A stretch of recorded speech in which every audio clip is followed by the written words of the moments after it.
In my city a few months ago, a rumor started to spread about a serial killer who used a screwdriver to painfully stab his victims to death. Apparently this murderer is still on the loose, but I kid you not. I think I'm 100% sure who this killer is, and he lives right by me. Johann Tiller is who I'm talking about.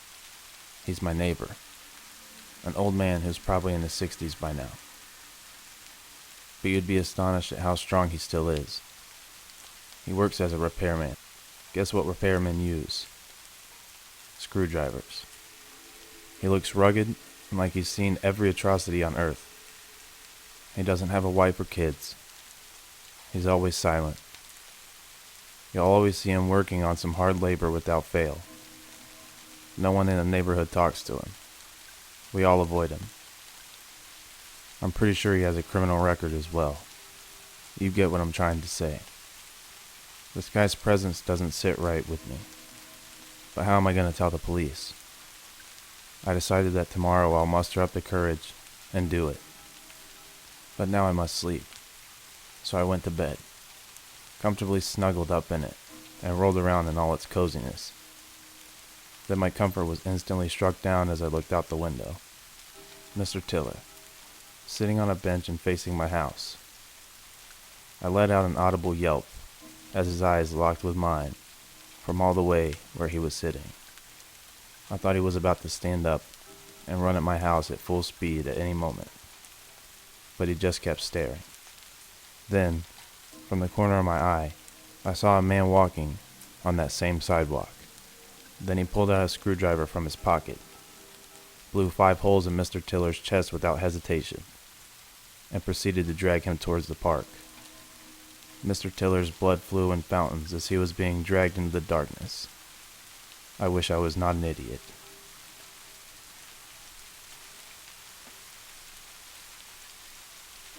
In my 40 years on Earth, I have seen some crazy shit. For example, I once helped a paranoid and delusional neighbor get treatment for a drug addiction, and got locked out of my apartment. Then later on, I incubated a bacterial disease that caused my skin to break out into Aussie sores. But this was much creepier. It all began on my drive home from work on a quiet summer afternoon, after replacing a payment terminal at a gas station. Outside my van, the sky was clear blue, and hot when my van climbed the last half mile of Masaba Avenue in Duluth. Then it all fell apart when I turned left onto 4th Street to come upon a hysterical middle-aged Hispanic woman screaming that her daughter had been stabbed. Then on cue, the daughter stumbled out of the home. The lady must have been in her early 20s and dressed in jet black clothes. Before I could respond, the hysterical mother opened the sliding doors on my van and laid the daughter down on my equipment in the back. Now there was no turning back, so I turned back. I reversed the truck as fast as I could on the narrow street while my new passenger screamed in the back, "Drive faster, I'm bleeding back here," in a repetitive chorus. But when I reached Masaba Avenue, I knew that this trip would be no reenactment of the Fast and the Furious. Complete gridlock awaited me. I could feel my blood pressure explode like that of a nuclear reactor in a meltdown. Is this what it's like to be an ambulance driver? I'm dying back here. I gunned the engine and raced through the last intersection, bringing the hospital into sight. Punching the horn, I pulled into the ramp that I believe was the ER, but a locked door impeded my entry. I pressed the call button and screamed that the stabbed woman needed help urgently. The voice on the other side said that I'd have to enter the ER on the other side. I continued to plead, but in the end, only screamed at the wall. I gave up and returned to the van, to find the lass, lying awkwardly on my equipment. They won't let us in. I lifted her over my shoulder for the last block to the ER, but instead she fell like a sack of sand. At that moment I felt a terrible wave of sorrow wash over me. Had I failed this woman? Is she about to die here on the hot pavement? I can't let that happen. I ran down to the ambulance, parked at the end of the street where the EMTs were inside relaxing. This woman needs help. The EMT got into action like trained soldiers, and got to work applying pressure to the wound. The damsel had been stabbed over her right breast, and the blood had turned her black shirt shiny, like it sparkled in the sun. They cut off her blood-soaked shirt and applied bandages, while she laid out on the hot pavement. Then they brought in a stretcher and rolled her away. My exhaustion hit me like a ton of bricks, but I got no rest. My actions had made me in a fashion a celebrity of crime. 2 young officers arrived in pristine uniforms. They photographed me with their smartphones, and for the first time, I realized that the damsel had smudged blood onto my shirt. I explained to them how I ended up here. Then another officer arrived and the process was repeated. They must have considered me a suspect in the slashing of the young lady, because the officers wanted to seize my auto and uniform for evidence. When the officers were satisfied with their photographs, they escorted me into the hospital to change clothes. I looked like a gothic clown afterwards, in the ridiculously tight black pants and vest. The afternoon was fading when I finally left the hospital to chill in the cooling atmosphere while the officers did their investigation. I'd become so popular that the local detective wanted a word. In the meantime, I got entertained by a parade of patients, rolling into the ambulance entrance, and another officer arrived to supervise me. All that I could do was chill out until it was all over.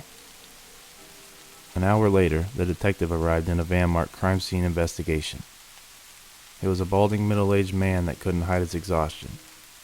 The man was more cheery than the officers, and he complimented me on my van, still splattered in blood, like that of a mischievous child. He had a real camera for the first time, and took great care in photographing me again, and the inside of my van. Then, like a celebrity on a press stint, I explained my recent activity before finally getting let free to drive home to the 4th Street closed by 2 cop cars. To the man that stabbed that woman that afternoon, justice is waiting for you. You won't escape what you did to her.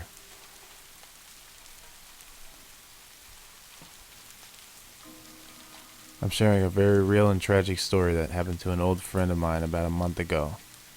Since the investigation and court proceedings are still ongoing, I'll be using alternate names to protect the privacy of the victims involved. The reason I know so many intimate details about the event is because my coworker's fiance was one of the detectives who was assigned to the case. Small world, huh? For a brief backstory, I met the victim through a mutual friend, who I will call Mia. Mia and I became friends in college because we took several classes together. We don't share many common interests, but we have years' worth of history, jokes, and common experiences, which have kept us connected over the past several years since we graduated. Mia was heavily into fetish art, which was one interest we did not bond over. If you're unfamiliar with fetish art, it's where someone dresses up in BDSM clothing for photo shoots, performances, or conventions. From what I know, Mia was not into BDSM play, but rather the artistic expression and aesthetic. I don't understand the appeal, but I don't judge her for it. To each their own. Back in college, Mia invited me to the university party where I first met the victim, who I will call Bianca. When I met Bianca, she was a stunning girl in her early 20s, with an effervescent personality that only added to her glow. Bianca had this energy about her that immediately put everyone at ease, no matter the situation. I don't want to lean into stereotypes, but the prettiest girl in the room isn't typically the kindest or most welcoming. Yet Bianca was all 3. I learned that evening that Bianca was also a member of the fetish art community, which is how she and Mia became friends. I ran into Bianca at a few more parties before we graduated, but we lost touch post-graduation. Mia and Bianca have remained good friends after college due to their involvement in the fetish art community, but Bianca had become very distant and reclusive over these past 7 months since she started dating her new boyfriend, who I will call Griffin. Griffin was terribly possessive, controlling, and emotionally and physically abusive. He would use BDSM as an excuse to abuse Bianca. But because Bianca wasn't allowed to communicate openly with her friends and family, no one knew how dangerous her situation had become. Flash forward to the present. I received a text from Mia on a Sunday asking if I remember Bianca from college, which I confirmed. Mia then let me know Bianca had been reported missing. Bianca and Griffin were supposed to attend an event together on Friday but never showed up. Some of the event attendants tried to contact Bianca, but no one could reach her. Shortly thereafter, Bianca's phone location had been mysteriously turned off. People called and got a hold of Griffin afterward, and he said he had no idea where Bianca was, and that he had been waiting for her to come home so the couple could head to the event together. Griffin's response was a major red flag since he always knew Bianca's location due to how controlling he was. Griffin would spy on and abuse her if she lied or tried to see her family without permission. He never allowed Bianca to go anywhere without him. So how would he suddenly not know where she was? Bianca's family was contacted very early Saturday morning and informed that Bianca had been missing since the night prior and suspected something terrible had happened. Since her family had to wait 48 hours from the time of her disappearance before filing a missing persons report, the police did not start investigating until Sunday. That is when Mia texted me the news. The detectives immediately went to Griffin's apartment, but he refused to grant the police entry without a search warrant. For whatever reason, Griffin was under the impression that the detectives wouldn't be granted a warrant, which is pretty ridiculous considering he was the only suspect. Because Griffin assumed his interaction with the police was over, he didn't attempt to flee.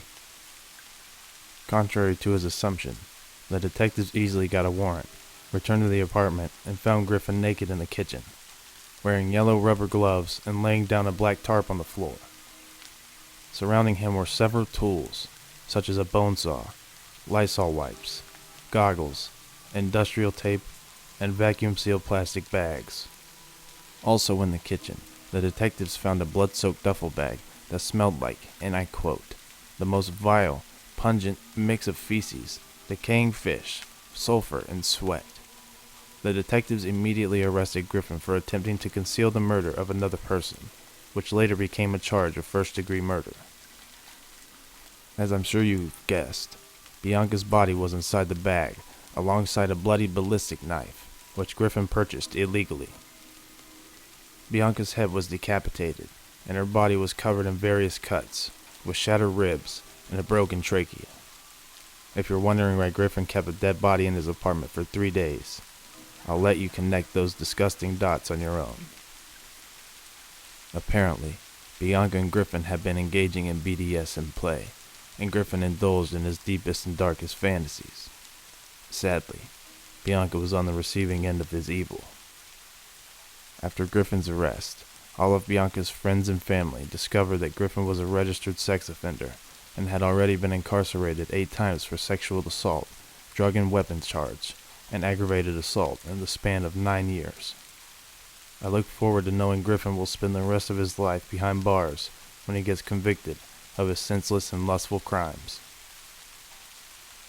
Bianca was a beautiful and pure-hearted person whose murder could have been prevented if her friends and family noticed all of the red flags and acted to rescue her from her situation.